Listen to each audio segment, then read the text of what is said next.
Witajcie! Za nami 11 odcinków, a liczba subskrypcji naszego kanału przekroczyła okrągły 1000. Dzięki! Tymczasem tematem dzisiejszego filmu będzie, jak prawidłowo uruchomić ciągnik za pomocą kabli rozruchowych.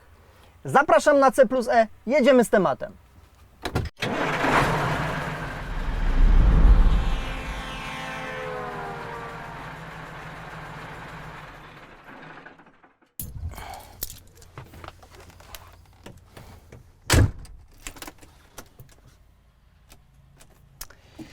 No, tym koniem daleko nie pojedziemy. Ma rozładowane akumulatory. Prawda jest taka, że specjalnie go wybrałem, żeby pokazać Wam, jak uruchomić ciągnik, gdy wystąpi taki problem. Co sprzyja rozładowaniom? Niskie zimowe temperatury, to po pierwsze. Po drugie, nasza nieuwaga. Jeśli mamy w kabinie podłączone 2 laptopy, tablet, lodówkę, jeszcze klimatyzację postojową, no to rzecz jasna musimy uruchomić silnik, żeby uzupełnić prąd w akumulatorze. Jeśli tego nie zrobimy, no cóż, nie dajemy baterii żadnych szans. Ale nie ma tragedii. Jeśli macie rozładowany akumulator, a jesteście gdzieś na parkingu, daleko od bazy, no to musicie przede wszystkim znaleźć kierowcę, który użyczy Wam prądu ze swojego ciągnika. Niezbędne będą oczywiście kable rozruchowe i rękawice ochronne, tak na wszelki wypadek. Jak zazwyczaj działam na nowym MANie TGX, ale w innych ciągnikach procedura odpalania na kablach jest praktycznie taka sama. Różnicą może być na przykład miejsce, gdzie akumulatory się znajdują lub jak są ułożone. W tym MANie akumulatory ustawione są jeden na drugim, a w innych modelach, na przykład z długą ramą, baterie są obok siebie. Volvo w niektórych ciągnikach umieszcza baterię z tyłu za siodłem. Ten czerwony element to częściowy wyłącznik prądu. Całkowity wyłącznik akumulatorów stosuje się na przykład w ADR-ach. W nowych ciągnikach wszystko jest ładnie oznaczone. Tutaj mamy plus, a pod tym zabezpieczeniem mamy minus. Takie coś występuje w sytuacji, kiedy mamy do czynienia z pionowym ułożeniem akumulatorów.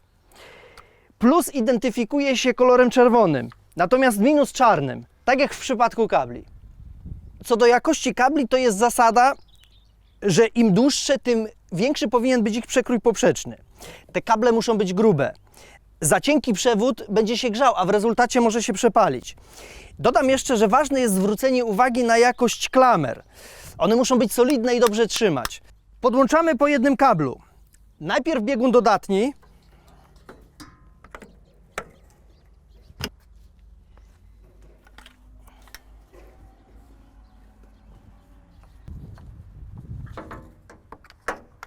A dopiero potem ujemny.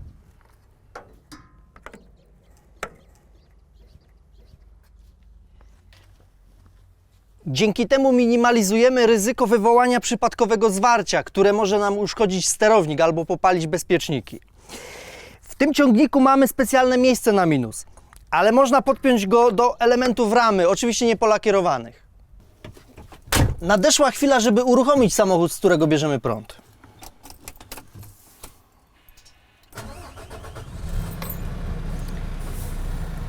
I w tym momencie akumulatory w drugim samochodzie są ładowane. Tutaj ważna kwestia. Jeśli macie całkowicie rozładowane akumulatory, trzeba pamiętać o tym, żeby nie odpalać ciągnika od razu po podłączeniu.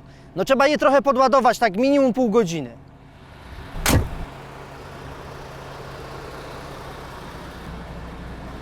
Dobra, teraz będziemy uruchamiać ten drugi ciągnik.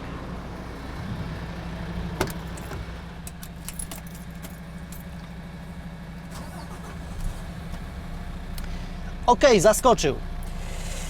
Na koniec dodam, że przy mocno rozładowanych akumulatorach ważne jest, żeby ich od razu nie rozłączać od ciągnika, który nas ładował. Niech sobie chwilę pochodzi. Dopiero wtedy możemy bezpiecznie odpiąć klamry.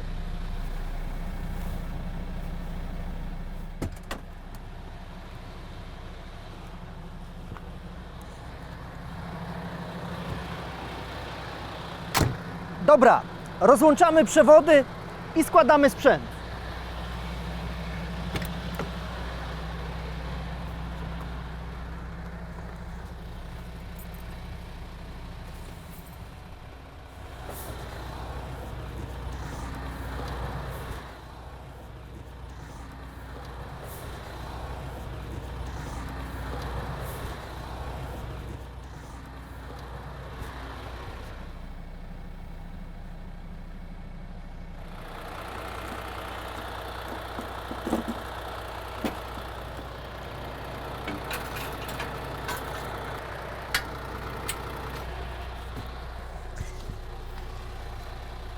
rozładowany akumulator nam nie straszny.